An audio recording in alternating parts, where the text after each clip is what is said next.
Well, hello again, current issues people. You're getting overwhelmed for sure with videos the first week of class, and I promise you that after this week, there won't be very many more. Just when we have something big like the project or when we have the issue paper or something, but a lot that you need to know at the beginning of the semester to make sure that you do well. And it's important that you stay active in the class, that you stay active in the discussion boards, that you stay active in SHRM and researching and whatnot if you want to get a good grade.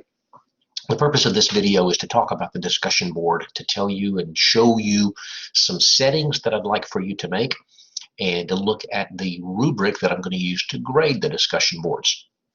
Let me start by sharing my screen and calling up our class page and showing you where those settings are. You may have already made these settings in the past. Sometimes teachers don't like you to make these settings. For my class, I really do. I think it's a global setting. So if you have discussion boards in other classes, just make sure that what I'm asking you to do is okay with your other teachers. If they require a different setting, I can live with it if I have to, but this is my preference. So let me go here and collaborate and share screen.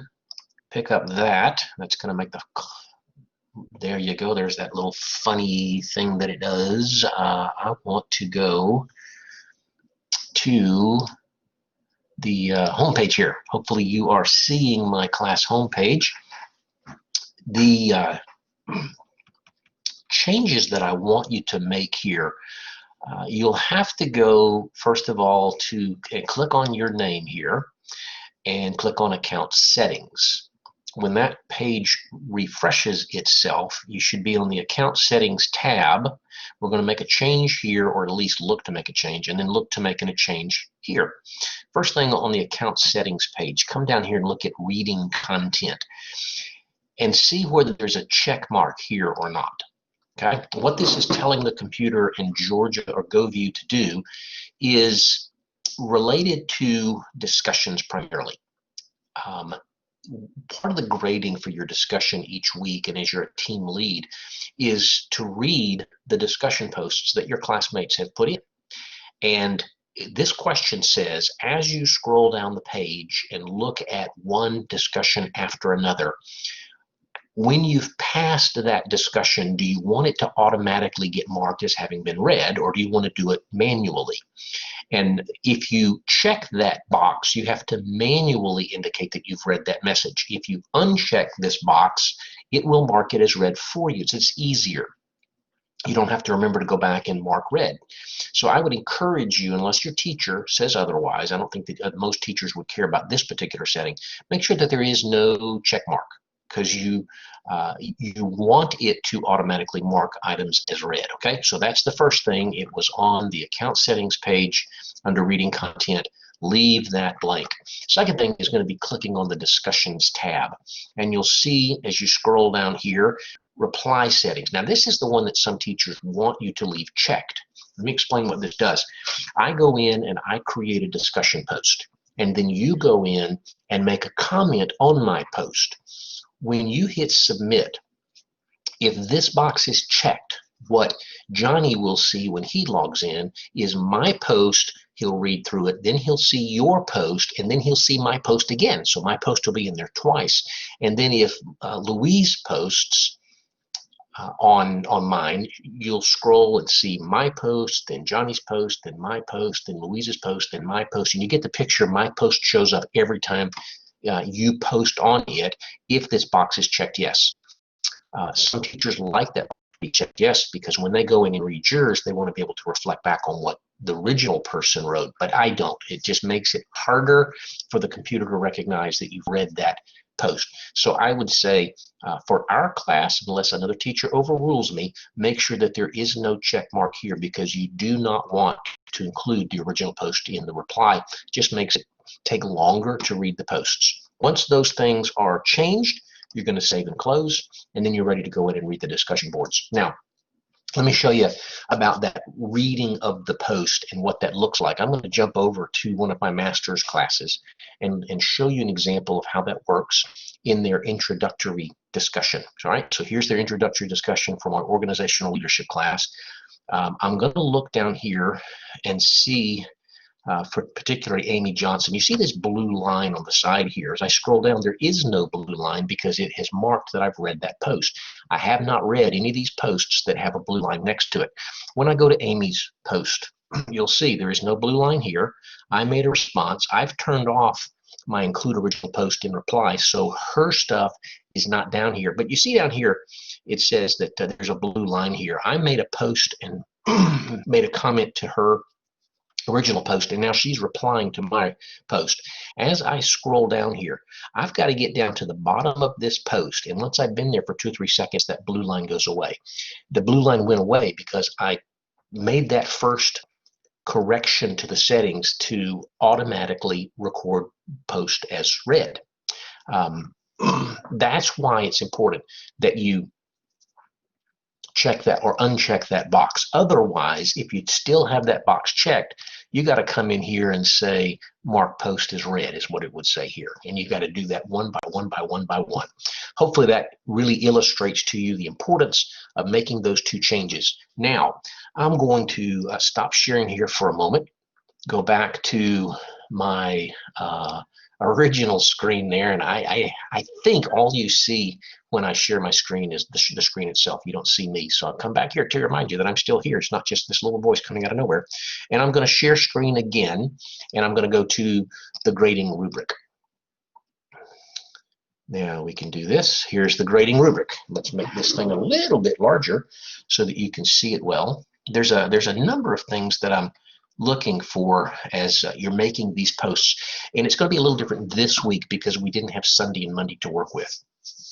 But in a normal week, like I said, I'm going to fudge this week's numbers to make sure that you can get full credit. But starting, next week, when we have a discussion board that runs Sunday through Saturday, when you make your initial post is really important. In a typical week, you're going to have some SHRM articles to read, and you're going to want to go in probably Sunday and find those articles. If you print them out, it's up to you. If you just look at them online, that's also up to you. But you're going to want to read those things Sunday or Monday, because by Tuesday night at midnight, you need to have made your initial post on what you think the answer is for you for the question that's been posed, or you'll pick one of the questions if there's multiple questions and answer that one question. But you need to have read the SHRM articles to be able to do that. If you have posted by Tuesday at midnight, you're going to get 3 points for the week.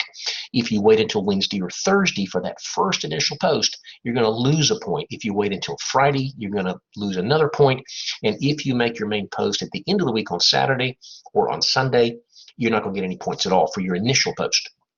Now, the second thing is that you need to post a response to 3 other people in the class. And that doesn't mean 3 replies on one person's post. It means 1 reply on 3 different people's posts. So you'll end up with your original and 3 additional posts, making a total of 4. If you make 4 or more, there's nothing limiting you to that. You may get into a discussion and you want to post 12 times. It's okay. But you want to post to different people at least once on 3 different people. So if you make 4 or more good posts, you get all 3 points. If you make yours and 2 others, you get 2 points. If you make yours and 1 other, you get 1 point.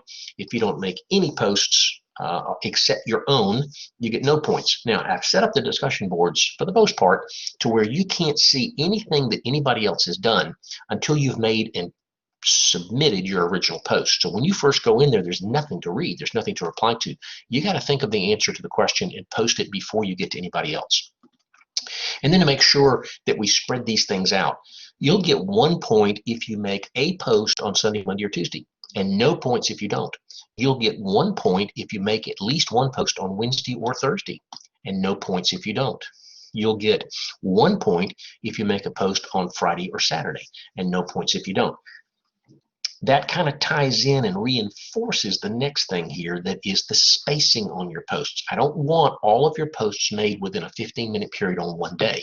So I'm going to reward you with points to spread those things out. If you post on 3 or more different days, so you go in on Monday and Wednesday and Thursday, you got all 3 points. If you post twice on Monday and once on Tuesday, you get 2 of the 3 points because you only posted on 2 different days. If you make all of your posts on one day and quit, you only get 1 point. So the point is to log in regularly, to read what they're writing, and to make selective posts across the week instead of all at once. The next to last piece here for 3 points is that you have made good posts on at least 3 other people's main posts. And what do I mean by good post? I mean that you have extended the conversation somehow. You haven't just gone in there and said, great post, I agree with everything you said, keep on rocking, dude. That's not a good post, because it doesn't expand the conversation. When they've posted something, you go in there and you ask a question and talk about why you've asked that question, or you give an example of what they've talked about, or you type a little bit and say, well, I kind of disagree with you and here's why. Any of those kinds of scenarios extend the conversation a little bit, and that's what we're looking for. At least three other people's main posts, you have some sort of a good solid content reply. 2 others, you lose a point. 1 other, you lose another point. The last thing is this reading the discussion posts.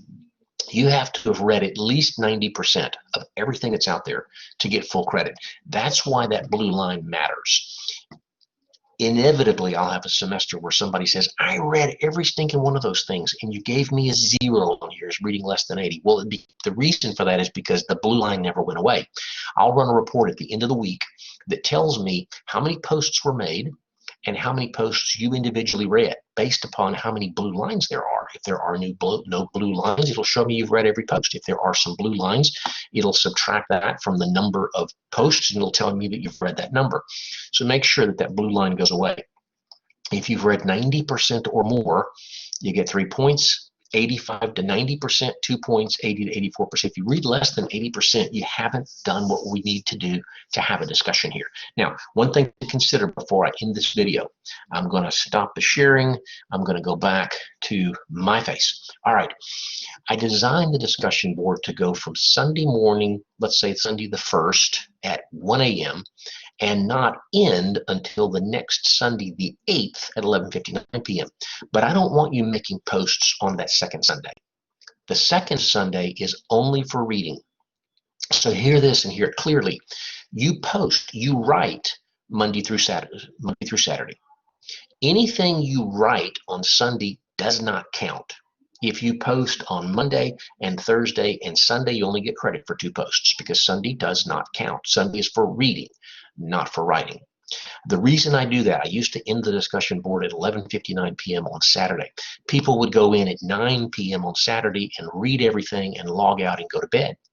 And then folks would come in who hadn't done all their posts for the week, and you'd end up with 10 posts at 11:55 on Saturday night that the people who logged out at 9 never even knew were out there. And it counted against those people who did what they were supposed to do early because they didn't realize that people waited till the last minute and put a lot of stuff out there, and it messed up their numbers. So post Sunday, Monday, Tuesday, Wednesday, Thursday, Friday, Saturday, and then read on Sunday.